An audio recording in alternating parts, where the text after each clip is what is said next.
Battle Through the Heavens. By Heavenly Silkworm Potato. Kabanata 1621.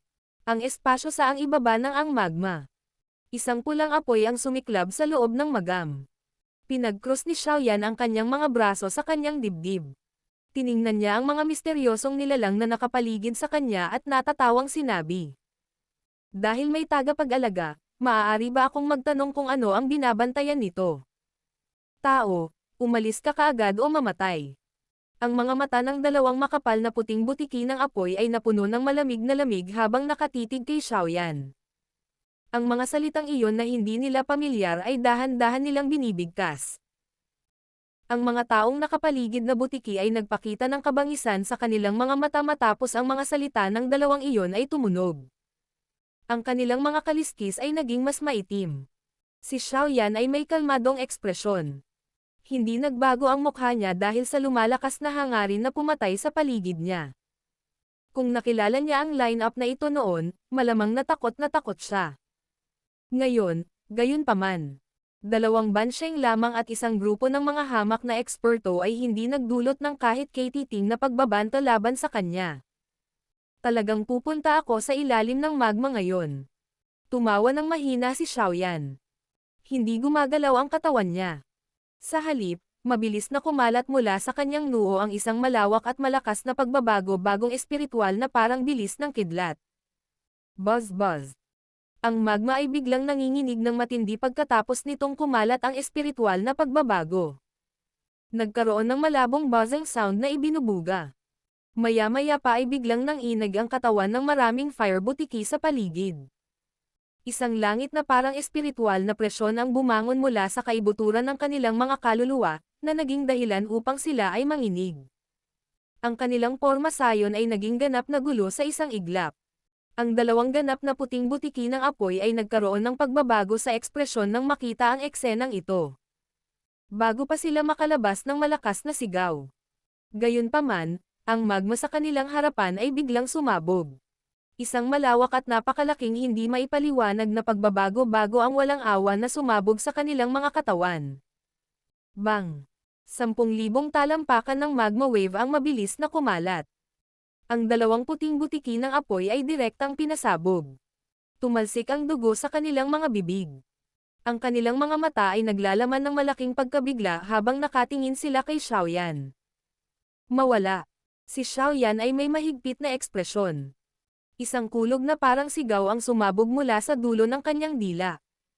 Ang malawak at malakas na espiritual na pagbabago ay nakatago sa loob ng kanyang sigaw habang ito ay marahas na kumalat. Direkta nitong naging sanhi ang lugar sa loob ng 100,000 talampakan ng rehiyon ng dagat ng magma na ito upang bumuo ng mga higanteng alon. Bang bang bang. Ang tunog ay kumalat at ang hindi mabilang na mga butiki sa paligid ay pinalipad palayo. Gayunpaman, mahusay na nakontrol ni Xiaoyan ang kanyang lakas. Bagamat pinilit niyang ibalik ang mga butiki na ito, hindi niya binawian ng buhay ang mga ito. Kung tutuusin, hindi siya pamilyar sa lugar na ito at hindi niya mahuhulaan kung anong uri ng hindi inaasahang pangyayari ang magaganap kung sasabak siya sa malawakang pagpatay sa mga nilalang na ito. Anuman ang sitwasyon, ang lugar na ito ay posibleng naiwan ng huling Daodi sa kontinente ng Daoqi na ito. Ang pagiging maingat ay talagang tamang pagpipilian. Ang ilalim ng magma ay binaligtad ni Xiaoyan. Ang mabangis na mukhang apoy na butiki ay umatras din ng malayo na may gulat na mga mukha. Tiningnan nila ang demonyong Diyos na parang figure mula sa malayo. Ang nakakatakot na espiritual na panggigipit na iyon ay naging dahilan upang manginig ang kanilang mga kaluluwa. Ang mga manggahas na pumasok sa libingan ng Diyos ay magdaranas ng banal na kaparusahan. Nilunok ng dalawang ganap na puting butiki ng apoy ang matamis na dugo sa kanilang mga bibig at umungal na may paos na boses.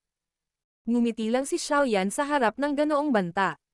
Ang kanyang puso ay nagsimulang makaramdam ng katiyakan na talagang mayroong isang bagay na umiiral sa ilalim ng magma. Ang puntod ng Diyos na binanggit ng mga nilalang na ito ay malamang na ang Toshi Ancient God Mansion. Isang maapoy na init ang bumungad sa mga mata ni Xiaoyan sa sandaling naisip niya ito. Dinilaan niya ang labi at tumingin ang mga mata niya sa itim na magma sa ibaba. Tila mayroong nakakatakot na bagay na nananatili sa dulo nitong tila napakalalim na magma, na naging sanhi ng pagtayo ng mga pores ng isang tao. Sana tama ako. Mahinang ungol ni Xiaoyan. Gumalaw ang kanyang katawan, naging apoy na kumikislap patungo sa ilalim ng magma na parang bilis ng kidlat. Sandaling nag-alinlangan ang mga butiki ng apoy na iyon habang nakatingin sa kanyang figure. Sa huli, gayunpaman, hindi sila nakialam upang pigilan siya. Mula sa sitwasyon kanina, malinaw nilang naunawaan na kung hindi nagpakita ng awa si Xiaoyan, malamang na namatay na silang lahat. Tandang tao, hinahanap mo ang sarili mong kamatayan. Nagpalitan ng tingin ang dalawang ganap na puting butiki. Sa wakas, sila ay sumangot ng malamig at gumalaw, sumanib sa magma at mabilis na nagtungo sa malayo. Nang walang sagabal ng mga fire creature na iyon, ang bilis ni Xiaoyan ay tumaas din ng husto. Gayunpaman, hindi alintana kung gaano siya nakakatakot na mabilis, hindi pa rin niya naabot ang dulo ng magma. Naging malapot at malabo ang kalsada sa harapan dahil sa umaalunalan na magma. Bahagyang napangiwi si Xiaoyan sa sitwasyong ito. Gayunpaman, hindi siya sumuko. Ang lalim ng dagat ng magma na ito ay higit na lumampas sa kanyang inaasahan. Ito ay hindi na isang bagay na maaaring likhain ng lakas ng isang tao. Marahil sa pamamagitan lamang ng pag-abot sa antas na iyon ay magkakaroon ng ganoong kakayahan ang isang tao. Hindi ako naniniwala na talagang walang katapusan ang magma na ito. Mahinang tawa ni Xiaoyan. Lumipad ang kanyang katawan na parang meteorite. Ang isang vacuum ay nabuo saan man ito dumaan. Ang magma sa loob nito ay talagang nabasag sa wala. Bang bang bang. Si Xiaoyan ay sumingil sa magma ng napakadali. Ang kulay ng nakapalibot na magma ay unti-unting naging ganap na itim mula sa maliwanag na pula sa hindi kilalang sandali. Matapos maging ganito ang kulay ng magma, ang bilis ni Xiaoyan ay nabawasan din ng husto. Tila may isang uri ng misteryosong init na nakatago sa loob ng magma na ito. Ang enerhiya ng init na ito ay isang bagay na kahit na ang purifying demonic lotus flame ay hindi madaling linisin sa maikling panahon. Matapos ang pagbabago ng paligid, ang mga mata ni Xiaoyan ay nagsimula ring kumikislap ng mabilis. Gayunpaman, ang pag-iingat sa kanyang mga mata ay unti-unting naging mas tumindi nang biglang may nagbabala sa kanyang puso. Agad niyang pinatahimik ang mabilis na pagbaba ng katawan niya. Puff!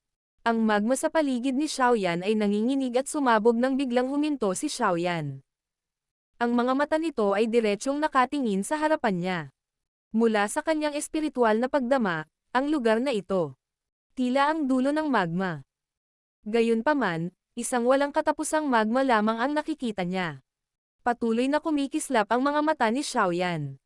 Bigla niyang inabot ang kamay niya. Ang purifying demonic lotus flame ay lumundag sa ibabaw nito at marahang hinawakan ang magma sa kanyang harapan. Buzz! Nagsimulang mag-iba ang magma nang dumampi ang kamay ni Xiaoyan sa magma. Agad na nawala ang kamay niya. Ang paraang iyon ay para bang nahawakan niya ang hangganan ng ibang kaharian.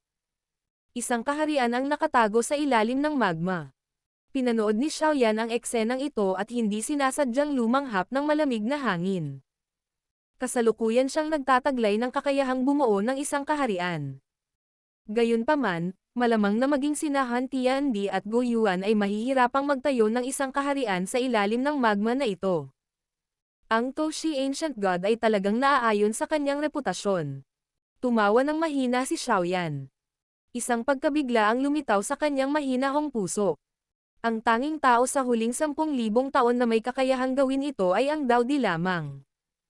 Sa sandaling ito, si Xiaoyan ay 80% sigurado na ang Toshi Ancient God Mansion ay matatagpuan sa lugar na ito.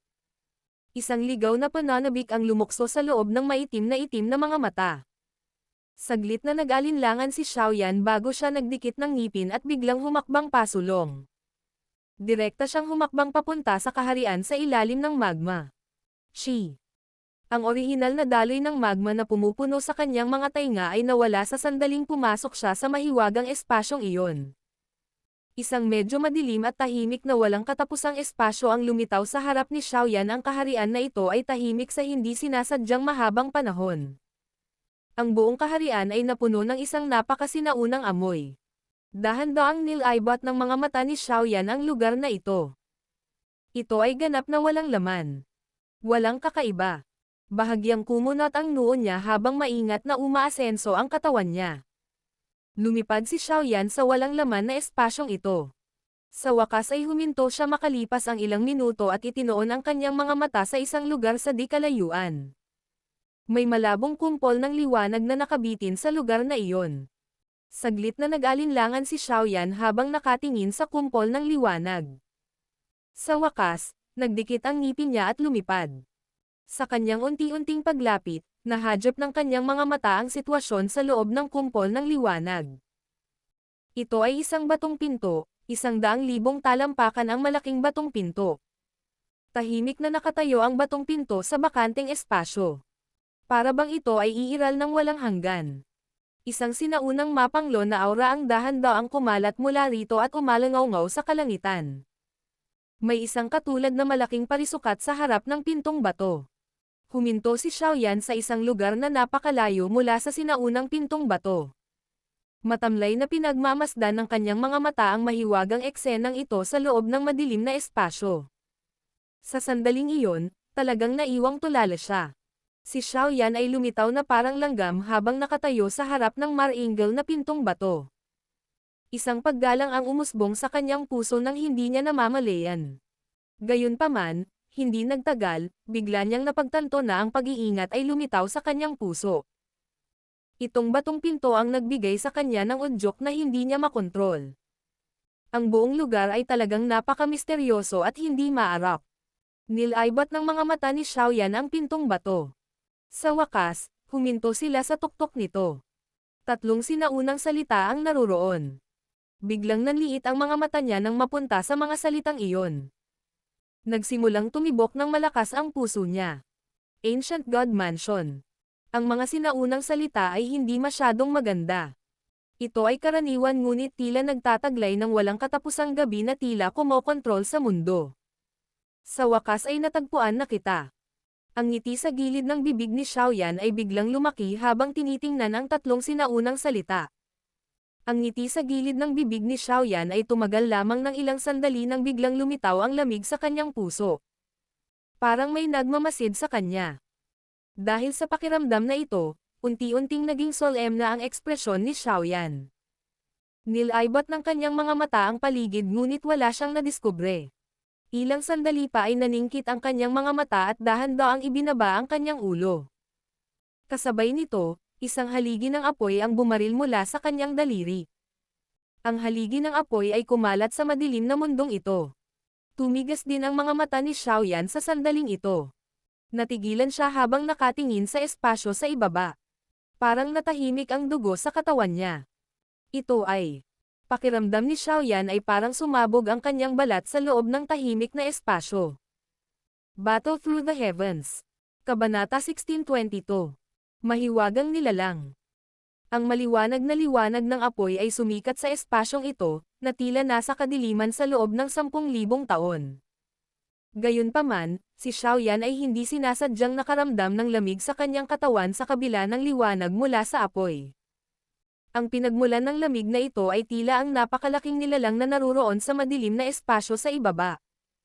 Ito ay isang hindi maipaliwanag na malaking nilalang na nakahiga sa loob ng madilim na bakanteng espasyo nang hindi gumagalaw.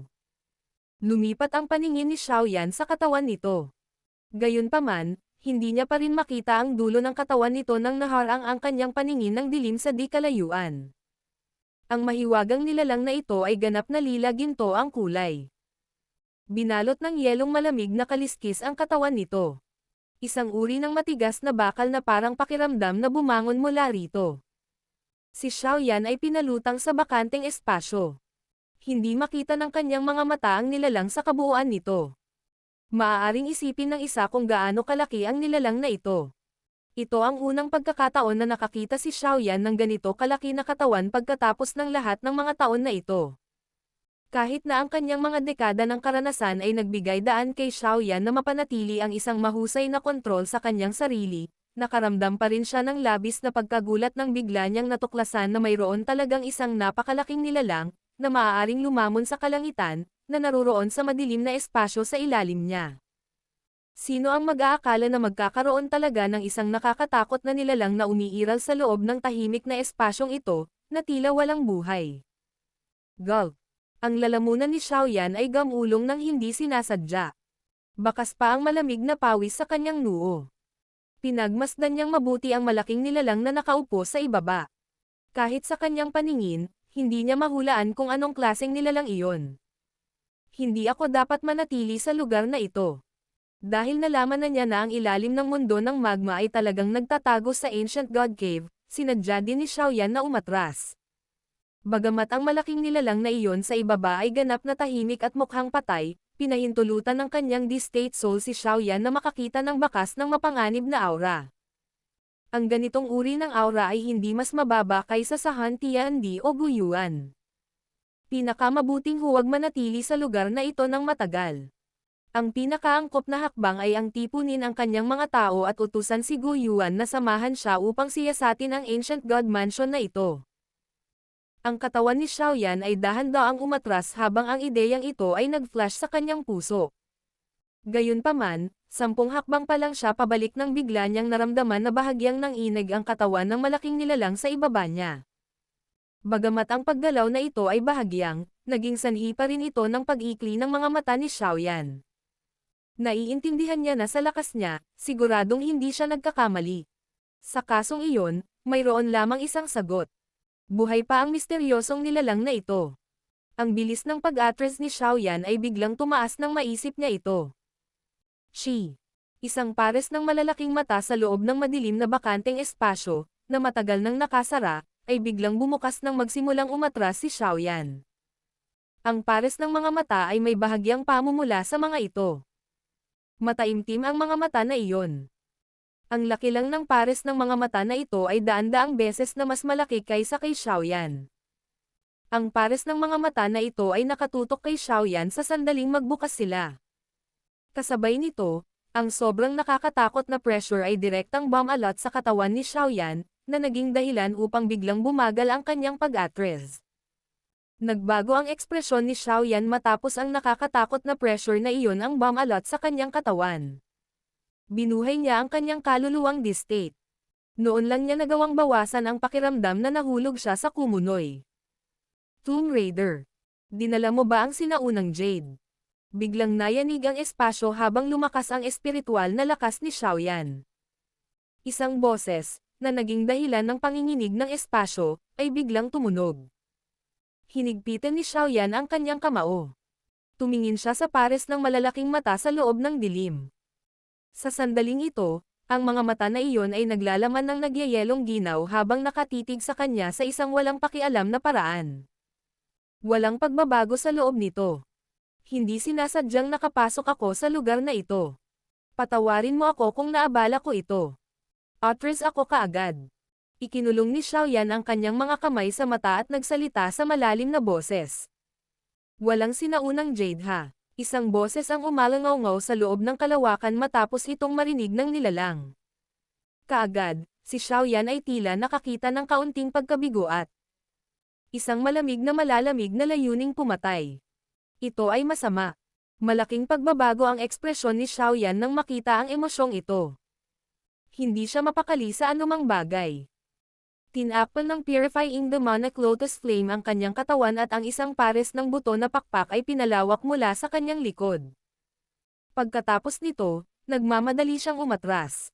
Mangyaring manatili sa likod kung wala ka nito. Muling tumunog ang walang pakialam na boses. Pagkatapos nito, biglang yumanig ang buong espasyo. Ang matingkad na lilang gintong mga halijing liwanag ay bumasag sa kadiliman. Tumagos ito sa bakanteng espasyo at walang awa na bumaril kay Xiaoyan. Mo. Nanlamig ang mga mata ni Xiaoyan matapos niyang makita ang misteryosong nilalang na iyon na nagpapakawala ng pag-atake. Ang kanyang selyo ng kamay ay nagbago at ang kanyang napakalaking espiritual na katawan ay lumitaw sa labas. Idinilat niya ang kanyang bibig at isang nakakatakot na espiritual na pag-atake ang dumaan mula sa lahat ng direksyon. Sa isang iglap, walang awa itong nabangga sa purple golden light pillar. Boom! Isang bagyo ang sumabog sa loob ng kalawakan nang lumitaw ang malakas na tunog. Mo! Mo! Hinampas ng bagyo ang lugar ngunit nanatili pa rin ang kulay ube na liwanag. Hindi ito nagawang basagin ng Yellow Spring Divine Anger ng Di-State Soul ni Xiaoyan. Mabilis na naging solemn na ang kanyang mga mata. Sa pagpapalit ng kanyang selyo ng kamay, isa pang dalawang mabangis na espiritual na pagbabago ang lumabas mula sa kanya. Bang-bang! Dalawang espiritual na sonic wave attack ang malakas na nabasag sa purple light. Sa pagkakataong ito, ang lilang liwanag ay tuluyang nabasag. Gayunpaman, napaatras din si Xiaoyan ng 10,000 talampakan dahil sa matagal na puwersa. Nakakatakot ang lakas ng lalaking ito. Lumakas ang pagkabigla sa puso ni Xiaoyan pagkatapos ng palitan na ito. Isang random na pag-atake lamang ang nagpilit kay Xiaoyan na gamitin ang lahat ng kanyang lakas para harangan ito. Ang lakas ng misteryosong nilalang na ito ay tiyak na hindi mas mababa sa Han Tiandi o Guyuan. Di-State Soul. Ang boses ng misteryosong nilalang sa loob ng walang laman na kadiliman ay naglalaman ng kaunting sorpresa. Si Xiaoyan ay walang oras para abalahin siya. Sinamantala niya ang puwersa upang muling sumugod sa labasan ng kaharian na ito. Swoosh! Habang nagmamadali si Xiaoyan ng mabilis, isa pang malakas na hangin ang biglang umalangaw-ngaw mula sa kanyang likuran. Lumipat ang sulok ng kanyang mga mata at nakita niya ang isang kulay ubigintong liwanag na kumislap. Ito ay aktwal na pinagsama-sama sa isang misteryosong light seal. Pagkatapos noon, galit na galit itong hamampas kay Xiaoyan. Kalokohan. Muling nabago ang ekspresyon ni Xiaoyan nang maramdaman niya ang nakakatakot na lakas na nasa loob ng light seal. Naikuyom niya ang kanyang mga kamao. 26 na kulay na Extermination Fire Lotus ang nabuo. Pagkatapos nito, itinapon niya ang mga ito sa likuran niya nang hindi lumilingon. Bang-bang! Ang Extermination Fire Lotus ay sumabog sa light seal. Umalangaw-ngaw ang alon ng apoy. Gayunpaman, hindi siya naging sanhi ng pagyanig ng light seal. Kaagad, isang sinag ng liwanag ang biglang bumaril mula sa loob ng light seal at tumungo patungo kay Xiaoyan na parang kidlat. Nag-iingat si Xiaoyan nang pumutok ang sinag. Nagmamadali siyang lumingon. Sumayaw ang magkabilang kamay niya at ang Purifying Demonic Fire Lotus ay mabilis na naging pink crystals sa harapan niya. Crack! Crack! Dumating ang sinag ng liwanag sa isang kisap mata. Direkta itong nabasag sa mga layer ng pink fire crystal. Ang mga kristal na iyon ay mabilis na bumagsak ng 1 pulgada sa isang pagkakataon. Ang liwanag na sinag ay tila napakadaling sirain ang mga orihinal na napakatigas na kristal ng apoy. Pagkatapos nito, malakas itong nabasag sa katawan ni Xiaoyan. Grog. Pulang-pula ang mukha ni Xiaoyan matapos ang matinding pag-ataking ito. Isang subo ng sariwang dugo ang tumalsik habang ang kanyang katawan ay muling ginamit ang momentum para umatras. Shi. Kinulayan ng dugo ni Xiaoyan ang light seal sa di kalayuan. Naglabas ito ng mga alon ng sizzling sound. Manatili ka at samahan mo ako. Ang mahiwagang nilalang ay walang balak na payagan si Xiaoyan na makatakas matapos siyang talunin sa isang hampas. Sumipol ang light seal at muling hinabol si Xiaoyan. Tahimik na sumigaw si Xiaoyan pagkatapos niyang maramdaman ang hangin na nakalok sa kanya. Masyadong mahirap ang pakikitungo sa lalaking ito. Inangat niya ang kanyang ulo at tumingin sa umaalugalog na espasyo sa di kalayuan. Pagkatapos lumabas sa lugar na iyon, makakatakas siya sa taong ito. Bagaman mayroon kang kaluluwang di-state, ang iyong katawan ay nasa 7-star daw siyang class lang. Hindi ba biro kung papayagan kitang tumakas? Ang espasyo sa itaas ng ulo ni Xiaoyan ay biglang nanginig habang si Xiaoyan ay nakakaramdam ng kaunting saya dahil sa kanyang maikling distansya sa labasan. Direktang bumalot sa espasyo ang liwanag. Pagkatapos nito, marahas itong binangga si Xiaoyan. Sa hitsura nito, kung si Xiaoyan ang tinamaan nito, tiyak na haantong siya sa ilang mga pinsala. Gayunpaman, nang ang ilaw na selyo ay malapit ng basagin pababa, ang dugo, na nakadikit dito ay biglang nag-vaporate. Sa wakas, isang bakas ng gininto ang dugo ang naiwan at dumaloy sa light seal. Buzz. Lumitaw ang gininto ang dugong ito, ang malaking katawan ng misteryosong nilalang na nananatili sa loob ng kadiliman ay biglang nanginag. Isang pamilyar na pakiramdam ang bumasag sa pagpigil sa kanyang pagkakatulog at kumalat sa kanyang katawan. Buzz. Ang light seal ay biglang huminto noong 12-dosenang talampakan pa ito mula sa ulo ni Xiaoyan. Gayunpaman, ang matinding pressure ng hangin na iyon ay naging sanhi pa rin ng pagsabog ng espasyo sa paligid ng Xiaoyan. Nang pagkagulat ni Xiaoyan, na nagbabalak na makipaglaban ng todo. Ang kanyang mga mata ay kumikislap at ang kanyang katawan ay naging isang sinag ng liwanag na tumama. Sa ilang mga flash, lumitaw siya sa gilid ng espasyo. Gumalaw ang kanyang katawan. Mabilis siyang pumasok at nawala. Hindi hinabol ng light seal si Xiaoyan na umalis at nawala. Ang pares ng malalaking mata sa loob ng kadiliman ay naglalaman ng pagkawala na tila tumagal ng mahabang panahon habang nakatitig sila sa natitirang gininto ang dugo sa light seal. Ang liwanag na selyo ay naanod at dahan-daang dumating sa itaas ng malaking mata. Tumulo ang gintong dugo at damapo sa malaking mata. Maya-maya pa, mabilis na nawala ang nawawalang ekspresyon sa kanyang mga mata. Ang malamig at walang malasakit na malalaking mata ay talagang nagsiwalat ng mga alon pagkatapos ng mga alon ng masayang alon. Dugo. Nandoon ang bango ng bata. Biglang umalangaw-ngaw sa loob ng tahimik na espasyo ang isang nanginginig na parang mabagsik na dagandong. Ang malaking katawan na iyon, na tila natahimik sa loob ng libu-libong taon ay biglang gumalaw at walang awa na dumurog sa kalawakan. Gayunpaman, isang mahinang liwanag ang lumitaw sa kaharian na ito sa harap ng lahat ng pag-atake nito. Dahil sa mahinang liwanag na ito, ang espasyo mismo ay kasing tigas ng bilangguan. Toshi Ancient God, bastos ka. Biglang napalingon ang misteryosong nilalang matapos ang walang kwentang banggaan nito sa paligid niya. Ang malalaking mata na iyon ay walang awa na tumitig sa sinaunang batong pinto na lumulutang sa hangin. Isang galit na dagandong na puno ng hindi gustong pakiramdam ang umalangaw-ngaw sa espasyong ito. Gayunpaman, nanatiling tahimik ang sinaunang pintong bato sa harap ng galit nito. Para bang ito ay nanatiling hindi nagbabago mula noong sinaunang panahon. Battle Through the Heavens. Kabanata 1623. Pag-uusap. Bang! Ang tunog ng pagsabog ng magma ay biglang umalangaw-ngaw sa buong tunnel na humantong sa underground magma world sa ilalim ng blazing sky chi-refine ng tower. Kaagad, isang medyo miserableng figure ang lumabas mula sa magma sa harap ng mga nakatulala na tingin ng grupo ni Zon-er. Senior Brother Xiaoyan. Nagmamadaling sumulong si Zon-er. Nag-iba ang ekspresyon ng mukha niya nang makita ang figurang iyon. Ayos lang ako. Ang katawan ni Xiaoyan ay kumikislap at lumapag. Pinunasan niya ang bakas ng dugong natitira sa gilid ng bibig niya. Solemn na ang mga mata niyang iyon habang nakatingin sa magma tunnel. Hindi niya sinasadyang naikuyom ang kanyang kamao. Ito ay hindi inaasahan na mayroon talagang isang nakakatakot na pag-iral sa ilalim ng magma. Anong nangyari? Bulalas ni Su Chen, Mang Tianqi at iba pa. Nagulat din sila sa hitsura ni Xiaoyan. Lahat sila ay malinaw na alam ang lakas ni Xiaoyan. Gayunpaman, maging siya ay naging isang kahabag-habag na kalagayan. Anong uri ng nakakatakot na bagay ang nasa ilalim ng magma? Matandamang, ipaalam sa pinuno ng clan na si Go Yuan at sa iba pa na ang balita ay kumpirmado na. Nagsalita si Xiaoyan sa malalim na boses na may tame-time na ekspresyon. Marahas na namula ang mukha ni Mang Tianqi nang marinig ito.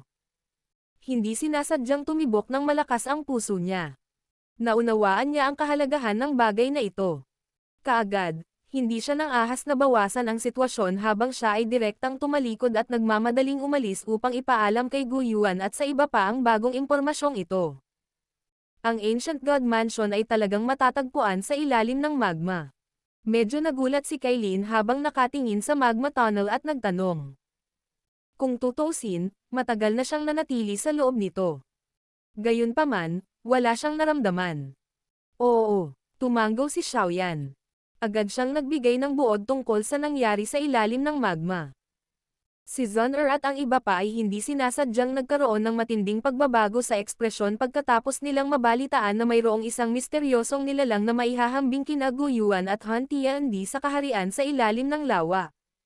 Sa kabutihang palad, mukhang hindi makaalis ang misteryosong nilalang na iyon. Kung hindi, malamang na magkakaroon ng malaking gulo ngayon. Si Xiaoyan ay tumawa ng mapait at bahagyang natuwa habang nagsasalita. Batay sa lakas na ipinakita ng malaking kasama, malamang na walang sino mang naruroon ang makakasupol dito kung ito ay sumisingil. Susunod, hintayin natin na dumating ang hukbo ng alyansa. Kung hahayaan nating magtagumpay ang angkan ng Han sa pagkakataong ito, malamang na wala ng pagkakataon para sa atin na ibalik ang mga bagay-bagay. Mahinang bumantong hininga si Xiaoyan. Kung pinahintulutan si Han Tiandi na makuha ang embryonic dipil, maaari talaga siyang makapasok sa klase ng Daudi. Sa panahong iyon, walang sino man sa mundong ito ang makakalaban sa kanya. Kahit na ang hukbo ng alyansa ay hindi magagawa ito. Tumanggo si Zun at ang iba pa nang marinig ito. Ito lang ang kaya nilang gawin sa ngayon. Ang pangunahing bulwagan sa loob ng kaharian ng Han. Sinabi mo bang nabigo ang iyong misyon? Umupo si Han Tiandi sa upuan ng pinuno at tumingin sa nanginginig na nakaluhod na figure sa ibaba na may singkit na mga mata habang hinihingi niya sa mahinang boses. Oo. Sa hindi malamang dahilan, ang aming landas ay nadetect ng grupo ni Xiaoyan. Si Han Yu at ang iba pa ay hinabol ng grupo ni Xiaoyan pagkarating nila sa Black Corner region. Lahat sila ay nasawi sa kamay ng grupo ni Xiaoyan. Ang figure sa ibaba ay natatakpan ng malamig na pawis. Gayunpaman, malinaw pa rin ang kanyang mga salita. Paano posible na malaman ni Xiaoyan ang kanilang kinaroroonan? Lumubog ang ekspresyon ni Han Tiandi habang hinihingi niya. Clan Head, si Xiaoyan ay dating mag-aaral ng Jianan Academy sa Black Corner region. Natatakot ako na ito ay dahil ang akademya ay nakakita ng panganib at humingi ng tulong sa kanya. Hindi ko akalain na alam niya ang aming intensyon. Nagmamadaling sabi ng taong iyon. Tuso ang brat na iyon na parang fox. Sino ang nakakaalam kung ano ang iniisip niya? At saka, kung hindi dahil may na-detect siya bago ito, paano siya makakarating sa tamang oras kahit na nagpadala ng mensahe ang akademya na humihingi ng tulong? Ang nahihilati devouring flame sa gilid ay sumangot ng malamig. Ang mga nakayukong figure sa ibaba ay napalaki ang kanilang mga bibig nang marinig ito. Gayunpaman, lahat sila ay nagpahayag ng kanilang pagsang-ayon. Ibig mong sabihin, maaaring alam din ni Xiaoyan ang impormasyon na ang Ancient God Mansion ay matatagpuan sa Black Corner region. Kumunat ang noo ni Han Tiandi at nagtanong. Ito ang impormasyon na natutunan nila pagkatapos ng matinding pagsisikap na tipunin ang lahat ng sinaunang Jade. Paano ito direktang malalaman ni Xiaoyan? Hindi natin maibubukod ang posibilidad na ito. Hindi ba't ang lalaking iyon ay gumala sa Black Corner region dati? Sino ang nakakaalam kung ano ang kanyang nakita? Ang itim na apoy ay lumundag sa mga mata ng nahihilati devouring flame. Nagsalita siya sa malalim na boses. Hindi alintana kung may nakita siyang anuman, oras na rin para tayo ay lumipat. Kung hindi, ito ay isang matinding dagok sa atin kung may nangyaring gulo. Oo, ang anumang pagkaantala ay maaaring magresulta sa mga hindi inaasahang pagbabago. Nag-isip sandali si Han Tiandi bago tumanggo. Maliwanag, ang balita ng hitsura ni Xiaoyan sa Black Corner region ay nagdulot sa kanya ng pagkabalisa. Ano ang tungkol doon sa guyuan? Sabi ng nahihilati devouring flame. Kamakailan lamang, sinusubaybayan ni Guyuan ang kaharian ng Han Clan. Tiyak na may matutuklasan siya kung ang isang malaking grupo ng mga eksperto ay ipinadala mula sa lugar na ito. Nakakuha na ako ng isang tao na gagawa ng wormhole sa hilagang kanlurang rehiyon na kumukonekta sa kaharian ng Han. Sa oras na iyon, makikialam ka at manggana sa isang grupo sa Black Corner region. Ipagpapaliban ko ang Guyuan. Nagsalita si Han Tiandi sa mahinang boses. Oo, ang nahihilati devouring flame ay nag-alinlangan sandali nang marinig ito. Sa wakas, tumanggo siya. Hanggat makukuha ko ang embryonic na dipil sa loob ng Ancient God Mansion, ang tinatawag na Alliance Army ay walang iba kundi mga ants. Inangat ni Han Tiandi ang kanyang ulo. Napatingin siya sa tuktok ng malaking bulwagan. Isang malamig na ngiti ang sumilay sa kanyang mukha nang marahan niyang kausap ang sarili. Nakaupo si Guyuan sa isang stone tower sa tuktok ng Star Realm. Malawak at makapangyarihang espiritual na pagbabago-bago ang bomb-alot sa paligid niya, na naging dahilan upang ang Stone Tower ay mapuno ng nakakatakot na presyon. Maliban sa kakaunting tao, walang ibang nang-ahas na lumapit sa lugar sa loob ng 1,000 talampakan mula sa Stone Tower sa harap ng pressure na ito. Ang ekspresyon ni Gu Yuan ay kasing lalim ng tubig habang siya ay nakaupo sa tuktok ng Stone Tower. Nakapikit ang dalawa niyang mata. Ang malawak at walang katapusang espiritual na lakas ay pumasok sa walang laman na espasyo. Sinisiyasat nito ng malalim ang lokasyon kung saan matatagpuan ang kaharian ng Han gamit ang isang mahiwagang pamamaraan. Pagkatapos nito, ang mga bakas ng espiritual na lakas ay sumalubong sa lugar. Sa ganitong paraan, natukoy niya ang anumang bahagyang pagbabago sa espasyo sa paligid ng lugar na iyon. Buzz! Ang bakanteng espasyo ay biglang nagsimulang mag-iba ng matindi habang si Go Yuan ay patuloy na nagsusuri. Agad itong naging figure ng tao na nakatayo habang nasa likod niya ang mga kamay. Si Gu Yuan, na nasa isang stone tower na may kalayuan, ay biglang nagmulat ng kanyang mga mata nang lumitaw ang figure ng tao. Agad naman siyang nagpakawala ng malamig na ungol. Gumalaw ang kanyang katawan at nawala. Nasa harapan na niya ang figurang iyon sa susunod na pagpapakita niya.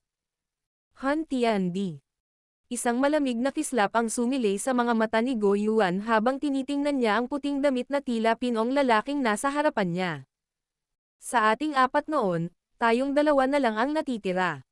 Ang mundong ito ay talagang nagbabago. Tumingin si Han Tiandi kay Gu Yuan. Ngumiti siya ng mahina at nagpaalam.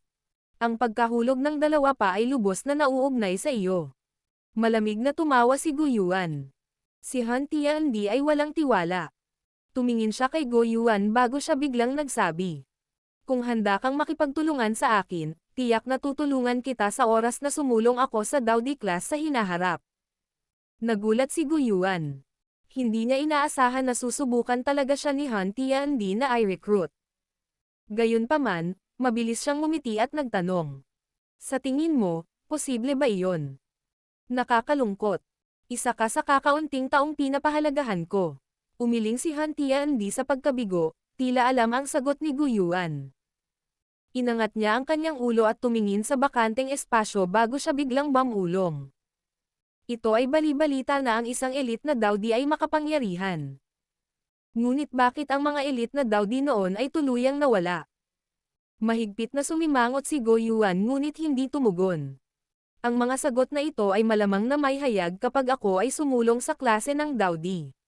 Tinitigan ni Han Tiandi ang walang katapusang bakanteng espasyo. May kakaibang ningning na dumaan sa kanila. Agad siyang lumingon kay Go Yuan at tumawa. Hindi ako mapipigilan ng mundong ito. Ang kanyang mga salita ay ligaw at mapagmataas. Gayunpaman, mayroon ding isang napakalaking aura na lumalabas mula dito. Kahit si Go Yuan ay hindi natawa sa mga salitang ito. Ito ay dahil naiintindihan niya na ang kalaban na ito na lihim niyang nilabanan sa loob ng libu-libong taon, ay talagang nagtataglay ng katapangan at potensyal na bigkasan ang mga salitang ito. Balak mo akong i-delay, tama. Tinitigan ni Gu Yuan si Han Tiandi. Dahil sa kanyang katalinuhan, natural niyang nakita ang dahilan kung bakit hindi umatake ang huli. Dahil ito ang nangyari, halatang iisa lang ang intensyon ng kabilang partido. Ito ay upang pigilan siya. Natawa si Han Tiandi nang marinig ito. Kinakalkala niya ang oras at nakangiting sinabi. Panahon na. Ang Ancient God Mansion ay nasa Black Corner region, tama ba? Pinaikit ni Gu Yuan ang kanyang mga mata at sinabing. Ang ngiti sa mukha ni Han Tiandi ay tumigas nang sabihin ang mga salitang ito. Mabilis itong nawala habang tumugon siya. Alam mo talaga iyon. Walang itinago si Han Tiandi. Ito ay dahil naiintindihan niya na dahil binigkas ni Go Yuan ang mga salitang iyon, tiyak na naiintindihan ng huli ang sitwasyon. Kung hindi, ito ay isang nasayang na pagsisikap lamang. Mukhang hindi ka tinutulungan ng langit. Tumawa si Go Yuan. Malalaman natin sa lalong madaling panahon kung sino ang matatalo. Ibinuka ni Han Tiandi ang kanyang mga kamay. Tumigil siya sandali bago nagtanong. Dahil ba kay Xiaoyan? Siya ay natural na nagtatanong kung bakit alam ni Go Yuan ang lokasyon ng Ancient God Mansion. Ngumiti si Guyuan. Hindi niya ito inamin o tinanggihan. Siya ay talagang isang kuripot. Hindi sinasadyang umiling si Han Tiandi. Ang kanyang puso ay nakaramdam ng hindi malamang pakiramdam. Sino ang mag-aakala na ang tinanggihang Shao Clan ay talagang magbubunga ng ganoong tao? Maging ang kanyang Han Clan ay dumanas ng maraming pagkatalo sa kanyang kamay. Ngayon, kahit na ang Ancient God Mansion ay unang nakita ni Xiaoyan. Lahat ito ay dahil sa grupo ng mga Hangul na nagtago ng ilang impormasyon. Mahinang bumantong hininga si Han Tiandi. Kung hindi dahil sa unti-unting namumukod tangi si Xiaoyan sa Central Plains, malamang na hindi pa rin niya malalaman na ang huli ay talagang nakatakas mula sa maraming pag-atake ng Han Clan. Sa oras na malaman niya ang lahat ng ito, ang kabataan noon ay nakabuka na ang kanyang mga pakpak. Dahil sa dinami-dami ng mga pekano na nagaganap, hindi rin siya nagkaroon ng panahon para pakialaman siya.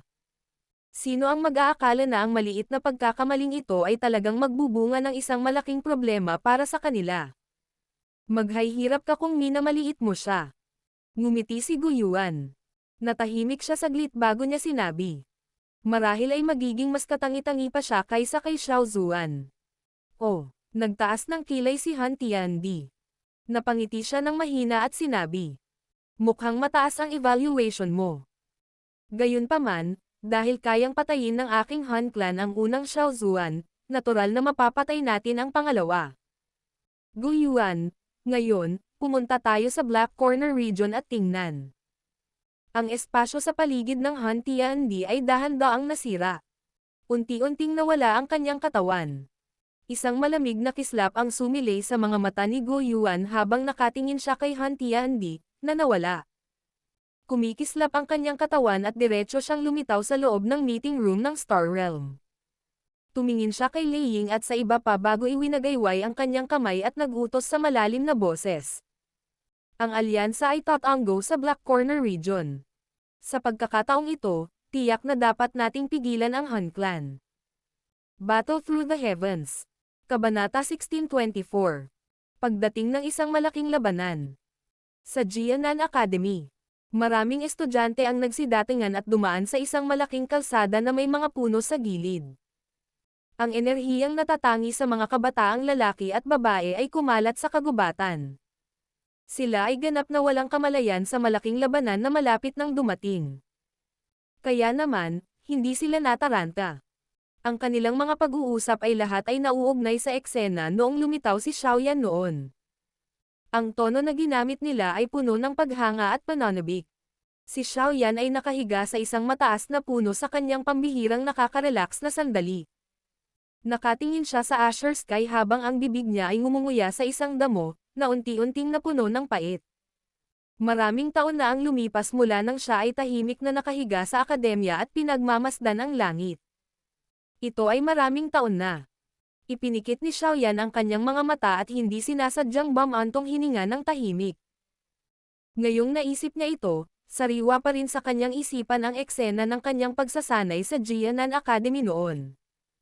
Gayunpaman, sa isang kisap mata, hindi na siya ang kabataan noon. Talagang maraming taon na ang lumipas. Isang malambot na boses ang biglang nalipat mula sa tabi ng tainga ni Xiaoyan. Iminulat niya ang kanyang mga mata at tumingin sa magandang instructor, na may isang pares ng mahahabang sexing binti sa tabi niya. Isang ngisi ang lumitaw at ang sulok ng kanyang bibig ay hindi sinasadyang nagpakita ng isang mapanoksong ngiti. Ang ganda ng legs. Hindi sinasadyang namula ang mukha ni Xiaoyu nang marinig ito. Marahas niyang pinandilatan si Xiaoyan at binatukan.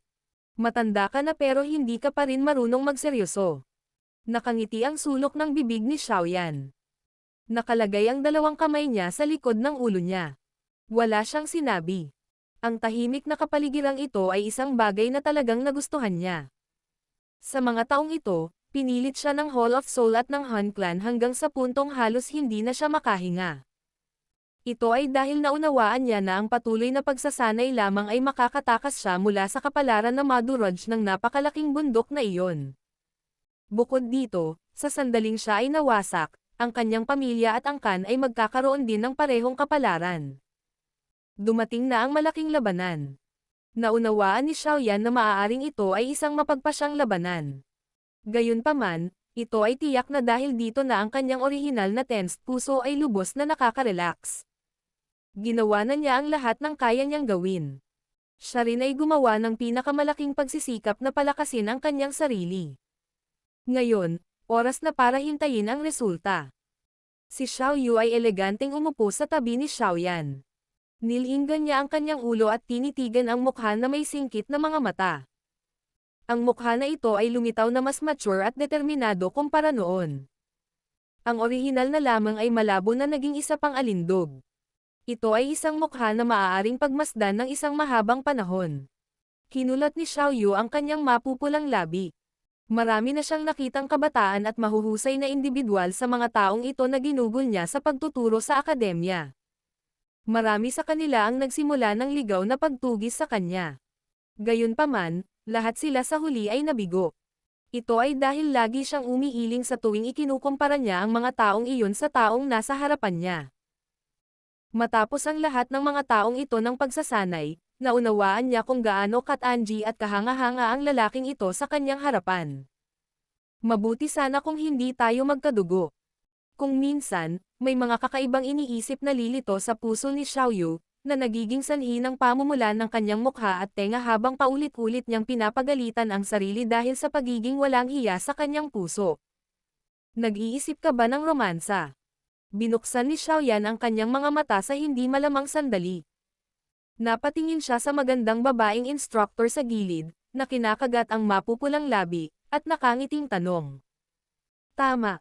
Ang mga mata ni Xiao Yu ay kumikislap sa pagkakataong ito habang siya ay matamis na ngumiti. Ugh! Ang tugon na ito ay naging sanhi ng pagkagulat ni Xiaoyan. Sa normal na kalagayan, dapat ay pinadalhan siya ni Xiao Yu ng flying kick. Inangat niya ang kanyang tingin at tumingin sa magagandang mata ni Xiao Yu. May kung anong umaagos sa kanila. Agad na umubo ng mahina at binawi ang tingin.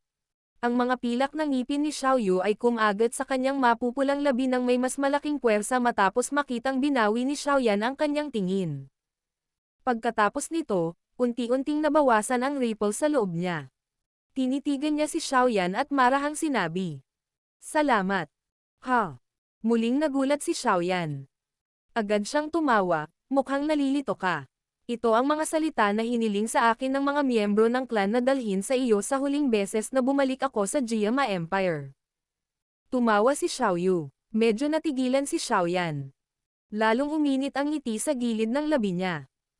Sa kasalukuyan, ang mga nakababatang henerasyon na iyon at maging ang ilan sa mga nakatatandang henerasyon ng angkan ng Xiao ay tinuturing kabilang isang Diyos.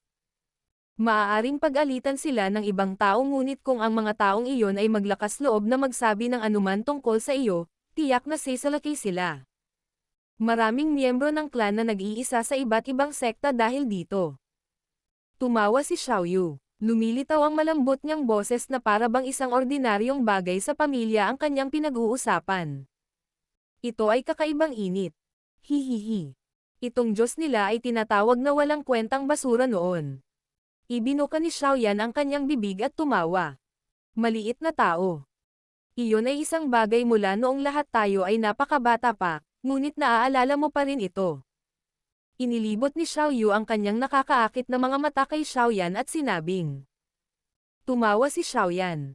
Patuloy niyang narinig si Xiao Yu na mahinang nagsasalita tungkol sa mga bagay sa clan habang nakatingin sa Asher na kalangitan. Hindi siya nagkaroon ng ganoong kasiyahan sa loob ng maraming taon. Si Xiao Yu at Xiao Mei ay bumalik sa Jiaman Empire ilang taon na ang nakararaan. Balitang-balita na sila ay mga eksperto na ngayon na kayang humawak ng kanilang sarili. Ilang taon na ang nakalilipas, ang angkan ay gustong pumili ng isang pinuno ng angkan. Gayunpaman, gaano man ang kanilang pinili, lahat ng mga balota ay nakalagay ang iyong pangalan, na naging dahilan upang ang mga elder na iyon ay hindi makatawa o umiyak. Mahinang nagsalita si Xiao Yu. Ilang sandali pa, sa wakas ay tumigil siya at tumingin sa lalaking nasa tabi niya, na nakapikit. Mas kalmado rin ang paghinga ng huli. Sa sandaling ito, si Xiaoyan ay kasing tahimik ng isang sanggol. Si Xiaoyan ay natulog. Maging si Xiaoyu ay nagulat nang makita ang kasalukuyang kalagayan ni Xiaoyan.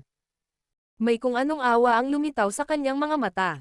Maingat na inilipat ng kamay ni Xiaoyan ang ulo ni Xiaoyan at inilagay ito sa kanyang malambot na mga binti. Ibinaba niya ang ulo niya at pinagmasdan ang mukha nito. Ang ngiti sa sulok ng kanyang bibig ay tila napakaamo. Alam ng mga miyembro ng angkan kung gaano kalaki ang iyong isinakripisyo. Mag-isa mong dinadala ang mabigat na pasanin. Upang maprotektahan ang angkan, nagsumikap ka habang itinataya ang iyong buhay. Hahaha. Maraming maliliit na tao sa angkan ang gumagawa ng kanilang makakaya upang magsanay. Sinabi nila na matutulungan kanila pagkatapos na maging mas malakas. Nagkalat ang mga makakapal na sanga sa matayog na higanteng puno habang umiihip ang banayad na simoy ng hangin. Ho! Dahan-daang bumuga ng mabangong hininga si Xiaoyu. Napatingin siya sa tahimik na mukha. Hahawakan na sana ito ng kanyang kamay nang biglang bumukas ang orihinal na nakapikit na mga mata ni Xiaoyan. Ang orihinal na katahimikan ay mabilis na nagkalat sa sandaling imulat ang mga itim na mata. Isang talas na naging sanhi ng panginginig ng kaluluwa ng isang tao muli ang lumitaw sa loob ng mga itim na mata na iyon. Nagulat si Xiaoyu habang nakatingin sa mukha, na sa isang iglap ay naging matalim ang mukha. Ibinaba ang kamay niya nang walang nakakapansin habang matamis siyang ngumiti. Gising ka na ba? Oo, bahagyang tumango si Xiaoyan. Tumayo siya at tumingin sa malayong langit bago nagkomento sa mahinang boses. Nandito na sila. Nagulat si Xiaoyu nang marinig ito. Dahil sa relasyon nila ni Xiaoyan, nalaman niya ang ilang sikreto. Natural, naiintindihan niya kung sino ang sila na tinutukoy ni Xiaoyan. Masyado silang mabilis. Kumunat ang noo ni Xiaoyu at sinabi. Ipaalam sa First Elder. Ipunan ang lahat ng mga estudyante. Kung hindi nila ito matitiis kapag nagsimula na ang laban. Itinuro ni Xiaoyan sa malalim na boses. Naiintindihan. Mabilis na tumango si Xiaoyu. Gumalaw ang kanyang maselang katawan at binuksan niya ang kanyang hakbang. Saglit na nag-alinlangan si Xiaoyan bago niya muling sinabi. Maraming salamat, kapatid na si Xiaoyu. Nagulat si Xiaoyu matapos marinig ang form na ito ng address. Ito ang unang pagkakataon na tinawag ni Xiaoyan ang kanyang kapatid. Ang dalawa sa kanila ay magkaaway mula pa noong sila ay bata pa at patuloy na nagtatalo sa bawat isa sa tuwing sila ay nagkikita. Hahaha. Masunuring kapatid na lalaki. Naghihintay ang nakatatandang kapatid na ito na makita kang ipakita ang iyong kabayanihan. Biglang tumawa si Xiaoyu. Mabilis siyang lumipad pababa. Medyo malabo ang mga mata niyang iyon nang lumingon siya. Sila ay magkapatid. Nakatayo si Xiaoyan sa tuktok ng isang puno habang nakalagay ang mga kamay sa likod niya. Sinulyapan niya ang pababang figure ni Xiaoyu para lamang bumantong hininga. Hindi siya tanga at natural na nakakakita ng malinaw sa maraming bagay. Gayunpaman, marahil ay napakahirap para sa pagkakaroon ng anumang resulta pagdating sa ilang mga bagay. Umiling si Xiaoyan at isinantabi ang mapang lo sa kanyang puso. Pagkatapos nito, ang kanyang mga mata ay mataimtim na tumingin sa abot tanaw. Nakikita niya ang matinding pagbabago-bago ng enerhiya mula sa lugar na iyon. Ang pagbabago-bagong ito ay hindi pamilyar sa kanya. Swoosh swoosh. Ang isang pares ng mga figure ay kumislap at lumitaw habang si Xiaoyan ay nasa malalim na pag-iisip. Sila ay ang grupo ni Zhon'er at Kailin. Darating ang Han Clan. Tumingin ang dalawang babae sa langit at nagtanong. Tumango si Xiaoyan. Ibinaba niya ang ulo para tingnan ang academy. Sa sandaling ito, pinangungunahan ng lahat ng mga instruktor sa akademya ang mga mag-aaral na magtipon sa isang bukas na lupa. Bumalot sa lugar na ito ang nakababahalang kapaligiran. Lahat, mag-ingat sa labanang ito. Tumingin si Xiaoyan kina Zhon'er at Kailin sa tabi niya at mahinang nagpaalala. Ikaw din. Tumango ang dalawang babae. Ngumiti si Xiaoyan at biglang humakbang. Iniabot niya ang kanyang kamay at niyakap si Zhon'er ang Kailin sa harap ng kanilang pulang mukha. Mahina niyang sinabi. Kung magtagumpay tayo sa paglutas ng bagay na ito, mag-oorganisa tayo ng isang engranding kasal.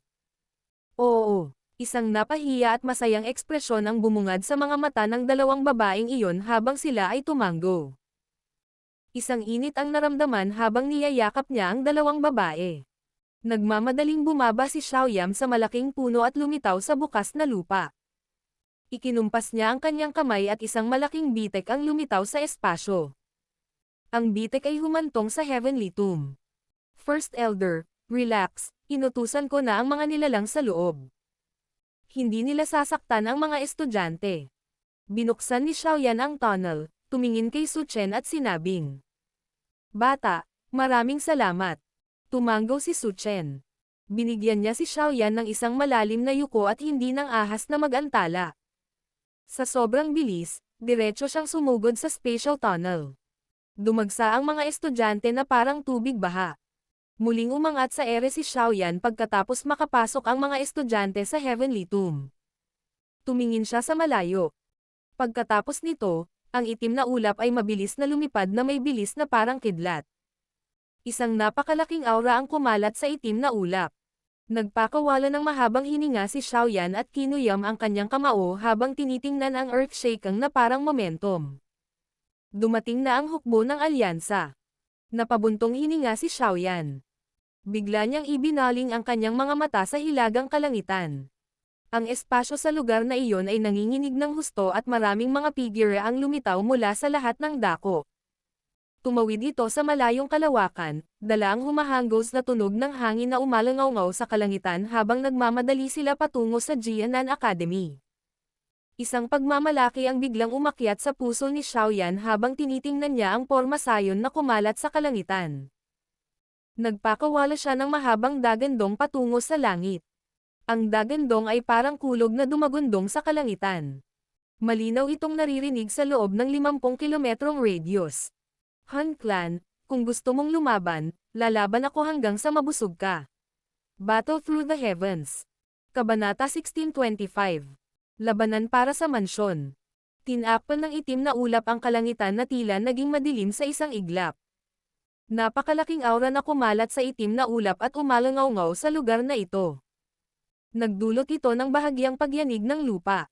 Sa kasalukuyan ay marami pa ring tao at paksayon ang natitira sa Black Corner region.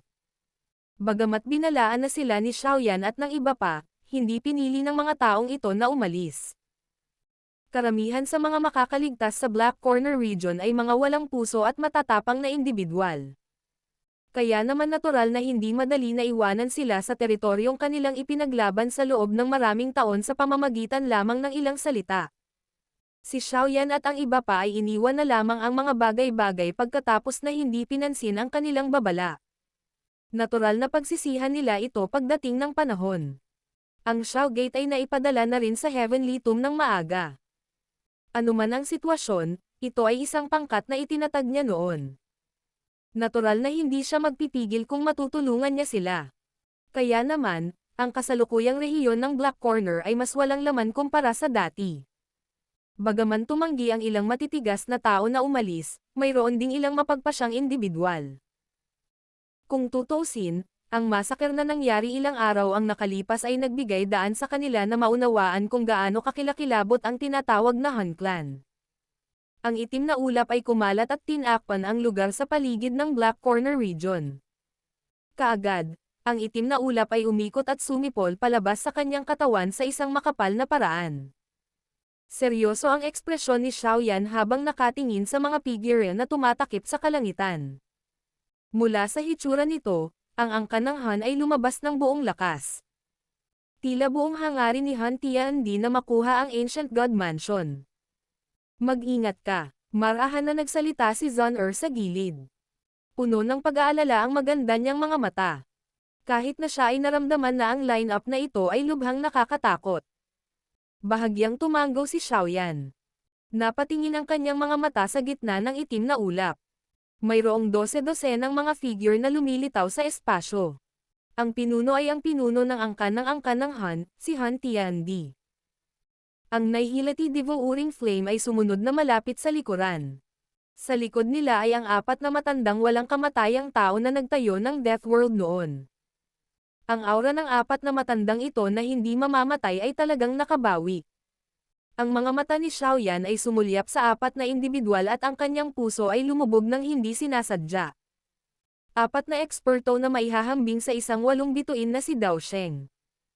Ito ay sapat na upang maging sanhi ng kawalan ng timbang sa pagitan ng magkabilang panig. Noong panahon na si Xiaoyan ay may solemn na mukha dahil sa line-up ng Han Clan, ang espasyo sa itaas ng akademya ay mabilis ding naging distorted. Kaagad-agad, nag-flash at lumitaw ang mga makapal na tao. Dumating na rin ang hukbo ng alyansa. Kumikislap ang katawan ni Xiaoyan nang makita niya ang itim na dami ng mga tao na biglang lumitaw sa kalangitan. Agad siyang nagpakita sa harap ng hukbo ng alyansa. Mukhang tama ang hula mo. Ang rehiyon ng Black Corner na ito ay talagang lokasyon ng Toshi Ancient God Mansion. Napatingin si Guyuan sa hukbo ng malaking Han Clan sa di kalayuan at sinabi. Tumanggo si Xiaoyan. Nanlilisik ang kanyang mga mata sa hukbo ng alyansa. Bigla niyang natuklasan na ang line-up ng hukbo ng alyansa ay tila naging mas malakas kumpara sa huling pagkakataon. Ang lakas sa loob ng lahat ng aming 3 angkan ay ganap na pinakawalan. Mukhang alam ni Guyuan ang pagkagulat at pagtawa ni Xiaoyan. Hindi ba kailangan ng 3 angkan na magpadala ng mga tao para bantayan ang iyong mga angkan? Kumunat ang noo ni Xiaoyan at nagtanong. Ang Han Clan ay walang lakas ng loob na paghiwalayin at salakayin ang ating 3 angkan sa sandaling ito. Si Lei Ling sa gilid ay nagsalita sa malalim na boses. Napakahalaga ng laban na ito. Ang sinumang matalo ay malamang na mauwi sa isang kakilakilabot na kapalaran kung saan hindi na makakabangon ang isa. Dahil ito ang kaso, maaari lamang nating ipagsapalaran ang lahat. Tumawa si Yanjin. Gayunpaman, isang matalim na malamig na liwanag ang bumungad sa kanyang mga mata. Hindi nakaimik si Xiaoyan.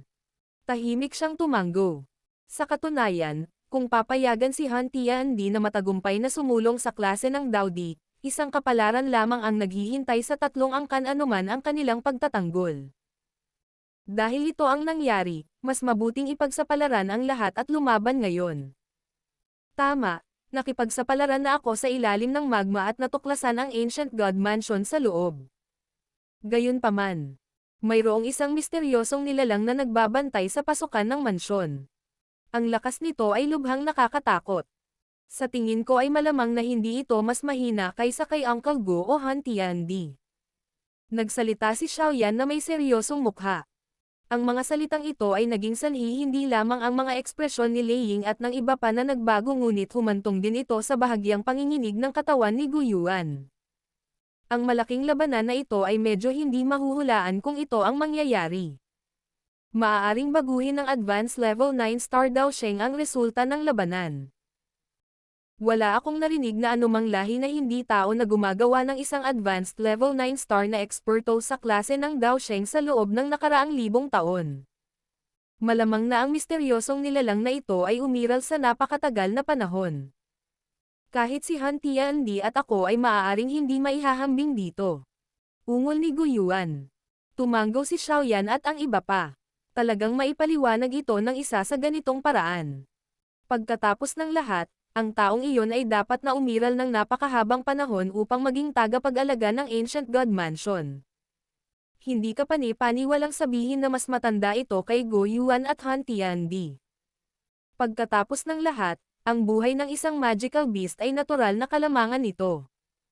Dahan-daang lumabas si Han Tiandi mula sa malayong espasyo habang nag-uusap ang grupo ni Xiaoyan. Walang pakialam ang kanyang mga mata habang sinusulyapan ang kalabang alyansa. Sa wakas, huminto sila kina Guyuan at Xiaoyan. Guyuan, ang sinabi ko sa iyo kanina ay may bisa pa rin ngayon. Kung talagang matagumpay akong sumulong sa klase ng Daodi at sumuko ka sa akin, hindi ako magpapakita sa iyo ng anumang awa. Dapat mong isaalang-alang muli para sa kapakanan ng pagpapatuloy ng angkan ng Go.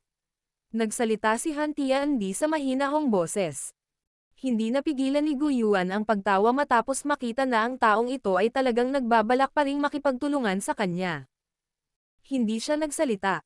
Ang tanging ginawa niya ay iangat ang kanyang kamay at marahang ibinayo iyon. Kaagad, hindi mabilang na mga makapangyarihang aura ang sumabog mula sa hukbo ng alyansa. Ang malamig at matalas na mga mata ay nakatutok sa hukbo ng angkan ng Han. Gaano kalungkot. Marahan na napabuntong hininga si Han Tiandi nang makita ito. Wala siyang ibang sinabi. Isang maliwanag na kumpol ng liwanag ang lumipad mula sa loob ng kanyang storage ring at lumutang sa itaas ng kanyang ulo. Ang isang mahamog na ilaw ay malabo na naruroon sa loob ng kumpol ng liwanag. Sa wakas, ito ay naging isang ilusyon na sinaunang figure. Ang enerhiya ng buong lugar na ito ay tila kumulo kasunod ng paglitaw ng sinaunang figure. Isang Panginoong tulad ng presyon ang bumaba mula sa langit. Toshi Ancient God. Si Gu Yuan, Xiaoyan at ang iba ay may seryosong mukha habang pinagmamasdan ang matingkad na buhok na matanda. Isang mataimtim na tandang ang tumunog. Ang tanging isa sa mundong ito na maaaring magkaroon ng ganoong aura ay malamang na ang maalamat na Toshi Ancient God Jade. Nais nilang gamitin ang Toshi Ancient God Jade para ipatawag ang Ancient God Mansion. Kumislap ang mga mata ni Go Yuan habang siya ay sumisigaw. Bang! Itinaas ni Han Tiandi ang Toshi Ancient God Jade bago niya biglang hinampas ang kanyang palad patungo sa Jianan Academy sa ibaba. Sa welga na ito, lumitaw ang isang higanteng 10,000 talampakan na malaking kamay sa kalangitan. Kaagad, ang alikabok ay mabilis na nagkalat. Isang malakas na dagandong ang umalangaw-ngaw sa lugar na ito. Ang napakalaking Jianan Academy ay direktang ginawang 10,000 talampakan ang lalim na kanal sa ilalim ng hampas ng palad ni Han Tiandi. Biglang may umagos na likido sa loob ng malalim na kanal. Hindi nagtagal, isang pulang-pula na likido ang umagos mula sa loob ng mga guho ng Jianan Academy. Sa isang kisap mata, nabaon na nito ang Jianan Academy sa magma. Ang hampas ng palad na ito ni Han Tiandi ay hindi lamang naging sanhi ng pagkasira ng Jianan Academy ngunit pinilit pa nitong lumabas ang magma mula sa ilalim ng lupa. Ang mainit na magma ay mabilis na lumabas mula sa ilalim ng lupa tulad ng isang maliwanag na pulang alon. Pagkatapos nito, kumalat ito sa Black Corner region sa napakahusay na paraan. Sa bilis na ito, ang Black Corner region ay malamang na maging isang dagat ng magma sa lalong madaling panahon. Pigilan mo sila, huwag hayaang gamitin ni Han Tiandi ang Ancient Jade para ipatawag ang Ancient God Cave. Sumigaw si Gu Yuan sa malalim na boses habang nakatingin sa dagat ng magma na kumakalat sa ilalim niya. Atake! Biglang sumigaw sina Lei Ying, Yan Jin at ang iba matapos marinig si Gu Yuan. Kaagad, hindi mabilang na bilang ng mga haligi ng Daochi ang bumaril mula sa hukbong alyansa sa likod nila at bumaril patungo sa hukbo ng angkan ng Han mula sa lahat ng direksyon. Sa formation, maraming matitinding sigaw din ang lumabas mula sa loob ng hukbo ng angkan ng Han matapos nilang makitang nagpapakawalan ng pag-atake ang hukbo ng alyansa. Kaagad, maraming itim na kadena na may itim na fog na nananatili sa ibabaw nila ang bumaril mula sa hukbo. Sa wakas, nag-cross sila sa isa't isa. Sa isang kisap mata, sila ay naging isang malaking lambat. Bang bang bang. Ang malalawak at makapangyarihang Daochi Light Pillars ay patuloy na sumabog sa pagkakabuo ng kadena, nagbuga ng mga alon ng matalim na kahabag-habag na sigaw. Mabilis ding namutla ang itim na fog sa mga kadena. Nang makita ang nakakatakot at hindi maipaliwanag na labanan na naganap sa kalangitan, ang ilan sa mga eksperto at paksayon, na orihinal na nananatili sa rehiyon ng Black Corner, ay nabigla hanggang sa magkaroon ng mapupulang mga mukha. Ibinaba nila ang kanilang mga ulo upang tingnan ang Black Corner region, na naging dagat ng magma. Sa isang iglap, maraming tao ang nagsimulang magmadaling umatras. Kung ikukumpara sa malaking labanang ito, ang lahat ng iba pang laban na naranasan nila ay maituturing na larong pambata. Si Han Tiandi ay kumilos na parang hindi niya napansin ang matinding labanan sa pagitan ng magkabilang panig. Ipinikit niya ang kanyang mga mata at kinokontrol ang sinaunang Jade para maramdaman ang Ancient God Mansion sa ilalim ng magma. Si Gu Yuan ay huminga ng malamig nang makita ang eksenang ito. Gumalaw ang kanyang katawan at diretso siyang lumitaw sa labas ng chain formation. Ikinumpas niya ang kanyang kamay at agad na pumutok ang matigas na kadena. Hihihi. Gu Yuan, hayaan mo akong ako na lang ang lumaban sa iyo. Isang itim na apoy ang sumiklab sa harap ni Gu Yuan nang malapit na siyang umatake. Lumitaw sa likuran niya ang Nihility Devouring Flame. Mayroon ding dalawang matandang lalaki, na nagtayo ng Death World noon, sa likod niya. Tila naunawaan din niya na kahit na ang kanyang kaluluwa ay sumulong sa D-State, hindi pa rin siya kalaban ni Go Yuan sa isa na laban. Kaya talagang sumulong ka sa pagkakaroon ng kaluluwa ng D-State. Mukhang napakahusay ang pakikitungo ng Han Clan sa iyo.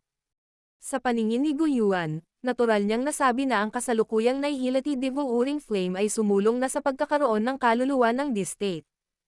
Malamig na tumawa ang Nihility Devouring Flame. Wala siyang binigkas na hindi kailangan kay Go Yuan. Sa halip, iniabot niya ang kanyang mga kamay. Ang napakalaking itim na apoy ay sumabog. Isang walang katapusang puwersa ng pagsipsap ang lumabas mula sa loob ng kanyang katawan, na nagdulot sa kanya na magmukhang isang black hole. Ang dalawang matanda sa likuran niya ay sumalakay din nang tumama ang Nihility Devouring Flame. Ang lakas ng aura nila. Maliwanag, buong lakas silang lumalaban. Gusto mo talagang pigilan ako sa inyong tatlo. Ngumiti si Go Yuan. Kumikislap ang kanyang katawan at humarap siya sa isang matanda na parang kidlat. Ang isang daliri ay pinalawak. Kaagad, ang espasyo sa loob ng 1,000 talampakan mula sa kanya ay bumagsak sa wala. Pagkatapos nito, mabilis ding idiniin pababa ang daliri. Grog. Ang figure ay hindi pa nakipag-ugnayan sa katawan ng matanda nang ang huli ay nagluwa ng isang subo ng dugo at ang kanyang katawan ay pasuray-suray na paatras sa isang kahabag-habag na paraan. Muling aatake si Go Yuan matapos masugatan ang isa sa kanila gamit ang kanyang daliri nang magsimulang bumalot sa kanya ang isang itim na apoy. Isang walang katapusang puwersa ng pagsipsap ang sumabog. Para bang nilayon nitong makuha ang lahat ng Dao Qi sa loob ng kanyang katawan. Ang iyong kapangyarihang lumamon ay walang silbi laban sa akin.